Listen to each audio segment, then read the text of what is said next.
Hey, random and other people. This is Set Us Up. I'm Ken, and we are continuing our build of the NAS server. In this episode, we're going to install Webmin, which is a web GUI that allows us to manage different aspects of the operating system, hard drives, etc., without having to know command line. So with that, we will switch over to our Windows machine and get started.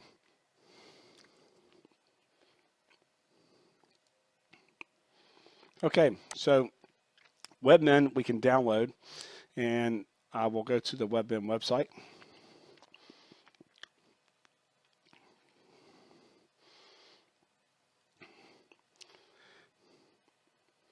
And as you can see, there's plenty of distributions that it supports. And what we want is an RPM because we are running CentOS.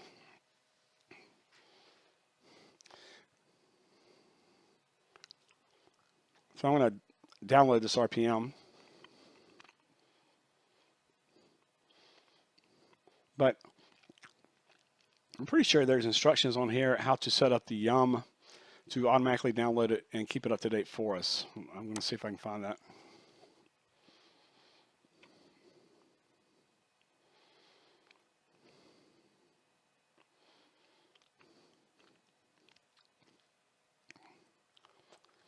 Meanwhile, we'll just go ahead and download the RPM in case I can't find the instructions.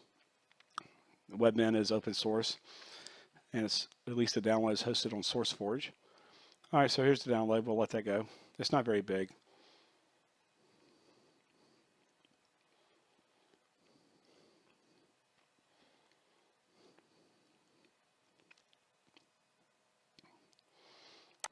Okay. We can copy the RPM over to our storage folder on the NAS, if I can get it to open.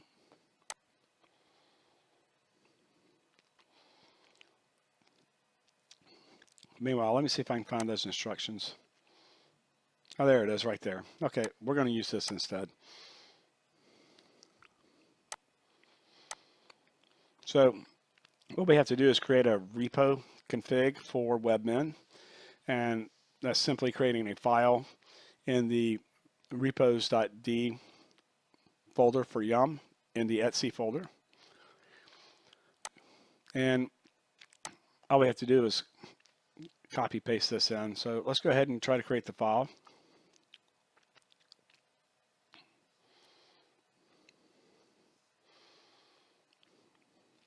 We have to use sudo because it's in etc, therefore we have to have root access. Let's put in our password. There we go. All right, so let's just copy paste what's on the website into this file. Oh, let's try that again. There we go. We'll just save that and exit. Okay, so now the next thing we need to do is get the key, because this is a signed download and we don't want to have any warnings. Plus this will tell us if we're not connecting to the correct file. So we'll just copy paste these commands in.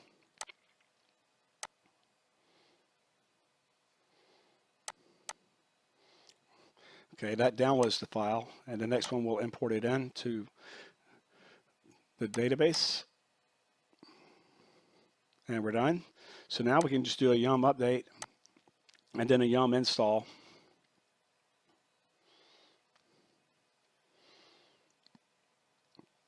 The update will get yum to download the current Webmin repo database entries and store them locally.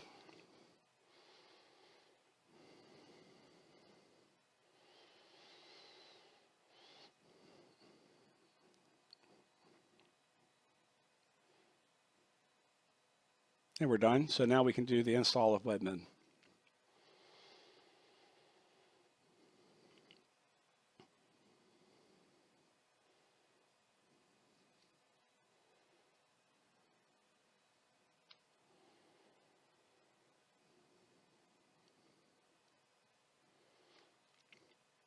There we go.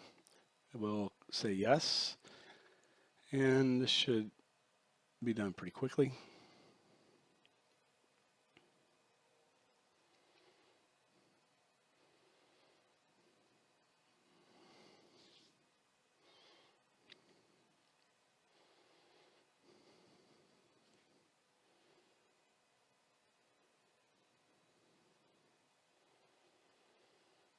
And we're done. Excuse me. And you can see we can connect to the website by going to HTTPS NAS port 10,000. So let's try that. We'll switch over to our browser and put that in. And we get the warning message. We get the warning message because the certificate is self-signed by Webmin. So we're going to log in as a root. We're only going to do this the first time.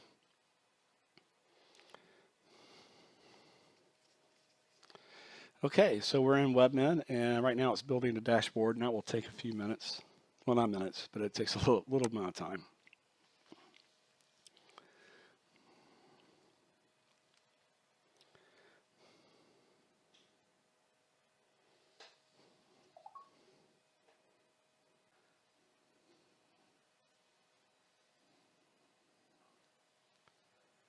Okay, there's the dashboard.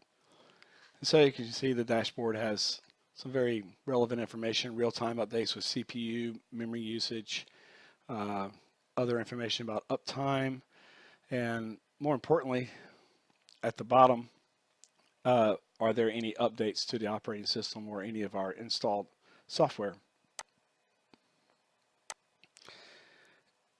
So basically, we don't have to run the yum command. We can use our Webmin to come check, and we can actually automate this to do checks for us and automatically install software. But first, we want to look at users. We don't want to use root to log in.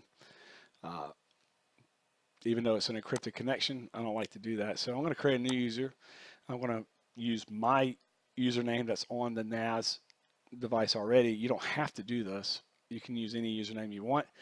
But I'm going to use my name, and I want to set it to use Unix authentication. So we'll use my password that's already on the NAS device. And I'm going to give myself permission to everything. So basically, I'm going to be an admin user for Webmin. And you do that at this last section.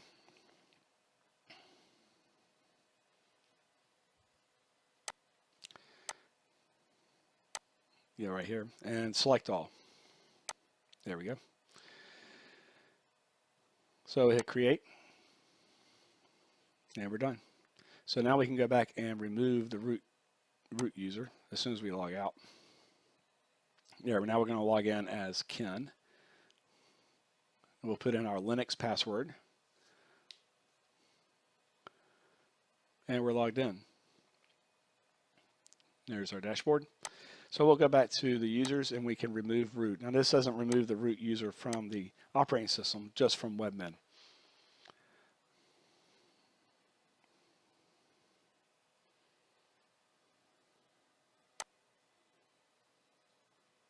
Okay, we're done with that.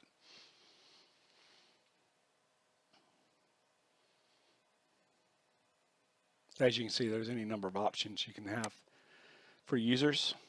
And if you go to Webmin configuration, there is a ton of configuration you can do. I'm never really have to touch much of this because it works out of the box great. But two things you want to look at possibly are email setup and SSL setup. And we'll take a look at the SSL setup first. What we want to do is, instead of using our self-signed certificate that Webmin generates, we want to use the Let's Encrypt certificates that we made in the previous video. And the way we can do this is we'll go back to PuTTY and we'll pull up the configuration file that Let's Encrypt created, and it's located in etc httpd conf.d, and there's a conf file in there. We'll just cat the contents out to the screen, and it should have the paths to everything we need. So as you can see, there's a private key and a certificate, and that's the information we need for Webmin. So the first thing we need is the private key. We'll grab that path and we'll put it in here. And then next, the certificate itself, we'll go grab that.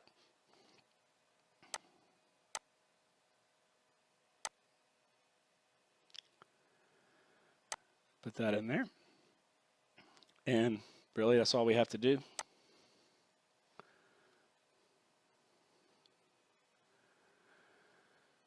Just checking.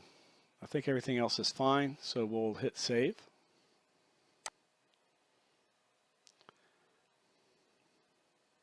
And we're done. So we'll test this out.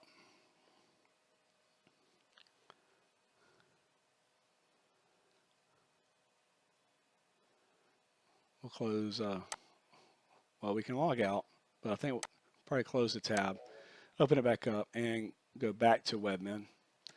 We notice we're going to NAS, so we're still going to get insecure, but if we look at the certificate, it says Let's Encrypt. So we know we're using the right certificate. But if we use the real host name, so we'll put that in, nas.setusup.info, port 10,000. Now we have no error. We can check the certificate again.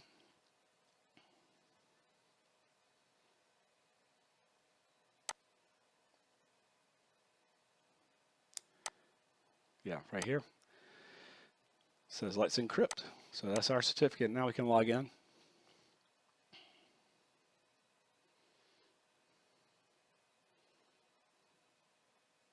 And we're good. We're now logged in using our Let's Encrypt SSL certificate. Now, one thing we have to do if we want to access Webmin from the outside is we have to do a port forward, because Webmin listens on port 10,000. So we're going to go to our firewall and we're going to go to NAT, and we're going to add a rule that says that if anybody from the outside tries to connect in on port 10,000, which is a custom port, then we're going to redirect them to the internal IP address for the NAS on port 10,000. So the NAS is at 192.168.1.200, and keep the same port. Save that and apply, and we're done. So now we can hit the Webmin from the outside. You don't have to do this, of course, but this is just in case you need to do some administration and you're not on the local network. I was going to see if I could update the interface, but we got to have Git installed. I'm not going to install that right now. There's no point, so we'll just leave everything the way it is. Now we can look at the different configurations, not configurations, but the different modules that Webmin has. We can look at log files, we can look at users, we can change user passwords, we can look at our hard drives and make changes if we need to a point. We can schedule backups if we want. Do log file rotation, which means it will take the contents of log files, move them to another file, and then optionally truncate the log file so that the log file itself never gets too big. And we can add our own custom log files in. Here's running processes, scheduled cron jobs, which are jobs that run either every night, every hour, every week. And very importantly, software package updates. So down here at the bottom, you see where we can set it up to automatically check. By default, that's not turned on, but we can turn it on to check every day, for example, which is what I like to do. And we can have it email ourselves if it detects that there are new packages. So we can put in our email address. I'll put in my admin email address. We can also set if we want it to just notify or install the updates, or install only updates that have to do with security, which I like to do that so I automatically get security updates, but not necessarily updates that have new features.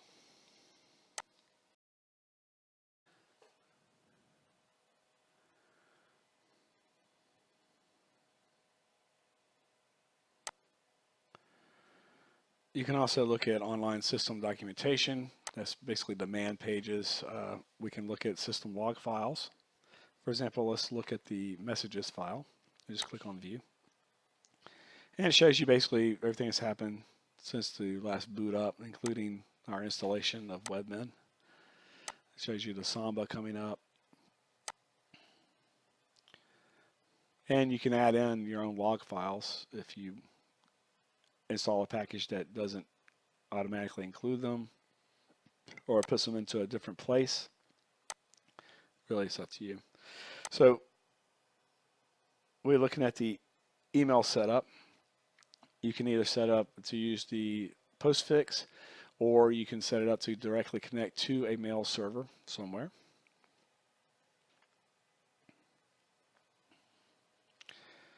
And you can put in your authentication and all that jazz. And then you can try to send a test email.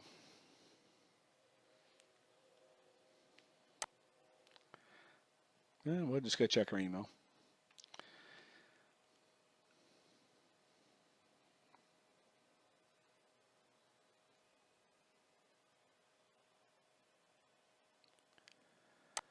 So now here's all the list of all the servers that Webmin detected when it was installed.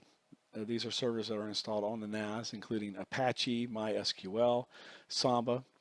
And if you click on each one of these, you can configure them, start and stop them. Let's choose Samba. Right here you can see the two shares that we created. And there's a bunch of configuration buttons, either global configuration, or if you click on one of the shares, you can go in and look at the configuration for each share. You can also create new shares from here. So yes, we did it with command line, but when we first were setting up our NAS, but you can actually do all this from Webmin too. But it's best to know how to do it with command line, in my opinion. We're looking at the configuration of the share. You can see where you can add in users who have access. Our shares are set up for anonymous access, but in a future video, we're going to change that. This is looking at Apache, and you can see our virtual hosts here. Not much to do, but you can go in and change settings for Apache. This is MySQL. First, we have to log in. We log in as the root user, and then we can see our databases. There they are, including OwnCloud. And you can add users, change config, stop and start it, and all that from Webmin.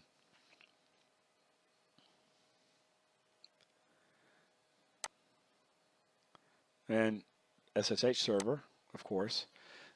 We can actually configure it so that we don't have to use passwords. We can generate key pairs for clients, and we might do that in a future video as we lock down the server. For right now, though, we'll leave it alone.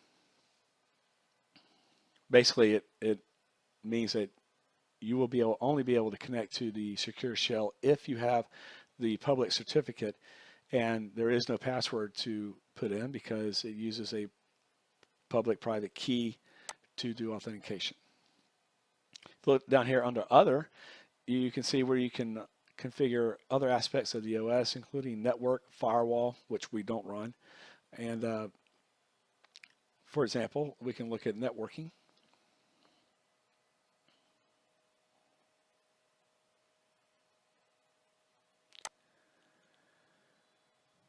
Oh, I'm sorry. First, excuse me. We can actually use secure. It's almost like Secure Shell, but it's a web interface that allows us to log in, and we can do everything we want as if we were connected through Secure Shell, though it is a little bit slower.